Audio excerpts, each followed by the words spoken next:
আজকে যে বিষয়টা নিয়ে কথা বলবো যেটা আপনি ইতিমধ্যে প্রশ্ন করেছেন যে আন্তর্জাতিক অপরাধ ট্রাইব্যুনাল আইন ইন্টারন্যাশনাল ক্রাইমস ট্রাইব্যুনালস অ্যাক্ট 1973 আরেকটি সংশোধন হয়েছে।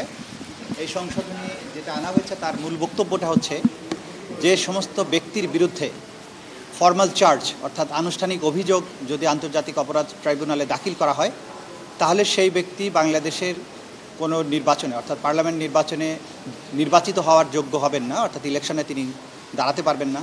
কোনো মেয়র বা লোকাল গভর্নমেন্ট ইনস্টিটিউশন যেগুলো আছে সেগুলোর মেয়র, চেয়ারম্যান ইত্যাদি এগুলো হতে পারবেন না, এবং কোনো সরকারি অফিস, পাবলিক অফিসে তিনি নিয়োগ পেতে পারবেন না। এই সংশোধনীটা করা হয়েছে এবং এটা একটা নতুন সংযোজন। আপনারা হয়তো প্রশ্ন করতে পারেন যে পরিবর্তনটা আবার কেন করা হলো।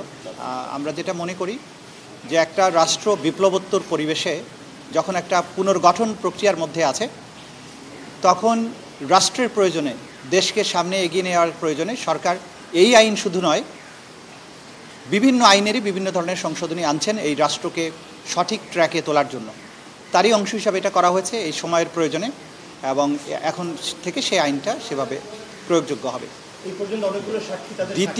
দ্বিতীয় যে বিষয়টা আপনাদেরকে বলবো সেটা হচ্ছে যে আমি একদিন আগে আপনাদেরকে জানিয়েছিলাম যে দল হিসাবে, সংগঠন হিসাবে আওয়ামী লীগের বিরুদ্ধে তদন্তের প্রক্রিয়া চলমান ছিল।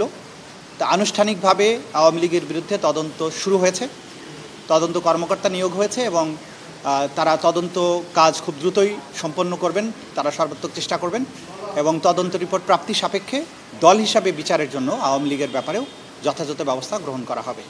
এই পর্যন্ত আপনাদের কাছে আমাদের আপডেট।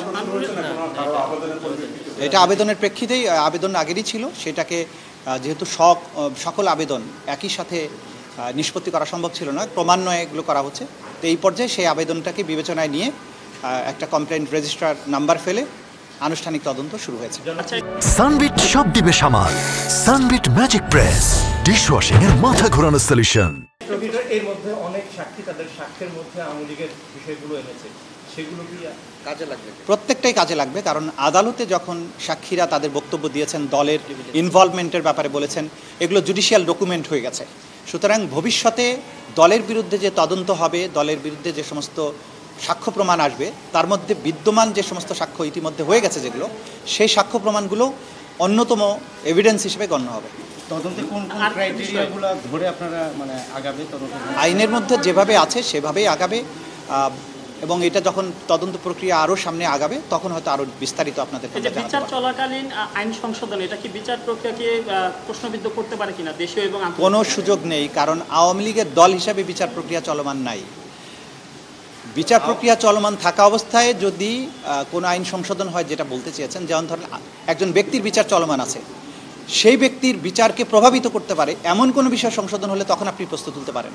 কিন্তু এইখানে যে আইনটা সংশোধন করা হয়েছে বা যা কিছু করা হয়েছে সেই আইনটা এখনও প্রয়োগযোগ্য হয়নি। মানে আপনি কি ওই নির্বাচনে অংশগ্রহণের ব্যাপারে বলছেন? সেটা হতেই পারে, সেটা কোনো প্রভাব পড়বে না, ন্যায় বিচারের পরিপন্থীও হবে না, কারণ ইন্টারন্যাশনাল ক্রাইমস ট্রাইব্যুনালস অ্যাক্ট 1973 এটা সংবিধান দ্বারা প্রোটেক্টেড একটা আইন। সুতরাং এই আইনের রেট্রোস্পেক্টিভ ইফেক্ট আছে এবং রেট্রোস্পেক্টিভ ইফেক্ট দেয়াটাকে আবার সংবিধান সম্মত করা হয়েছে। সুতরাং এটা সব কিছুই বৈধ বলে গণ্য হবে, এটাকে আদালতে চ্যালেঞ্জও করা যাবে না। সাজার ব্যাপারে আইনে বলা হয়েছে, সাজা তো দলকে তো আর সাজা দেওয়া যাবে না, কিন্তু দলকে কী ধরনের সাজা দেওয়া যাবে সেটা কিন্তু আইনে বলা আছে, যে তাকে দলকে নিষিদ্ধ করা বা অন্য কোনো প্রক্রিয়ায় সাজা দেওয়ার বিষয়গুলো, সেগুলো প্রপার্টি সিজ করা, তাদের নেতাকর্মীকে ব্যাপারে তাদের একটা সার্টেন কোনো ডাইরেক্টিভ ইস্যু করা, এগুলো আইনে আছে।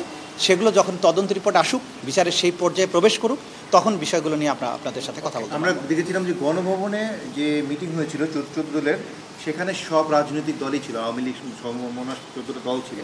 তাদের ক্ষেত্রে কি হবে নাকি শুধু আওয়ামী লীগ নাকি সব দল 14 দলই হবে? এই মুহূর্তে দল হিসাবে আওয়ামী লীগের ব্যাপারেই শুরু হয়েছে। ক্রমান্বয়ে তদন্ত যখন আরও আগাবে তখন যদি প্রয়োজন মনে হয় যে আরও কোনো দলও এর সাথে ইনভলভড আছে এবং তাদের ব্যাপারেও তদন্ত হওয়া দরকার, তাহলে আমাদের তদন্ত সংস্থা সেই অনুযায়ী যথাযথ ব্যবস্থা গ্রহণ করবেন। সপ্তাহ তো আর 2 দিন আছে, ঘুমের যে বিষয়টা বলছিলেন প্রতিবেদন দাখিল, সেই বিষয়ে কত আমরা যেটা বলেছি যে আরও বেশ কয়েকটি তদন্ত রিপোর্ট দাখিল হবে, আমরা আশা করছি এই সপ্তাহের মধ্যেই হবে।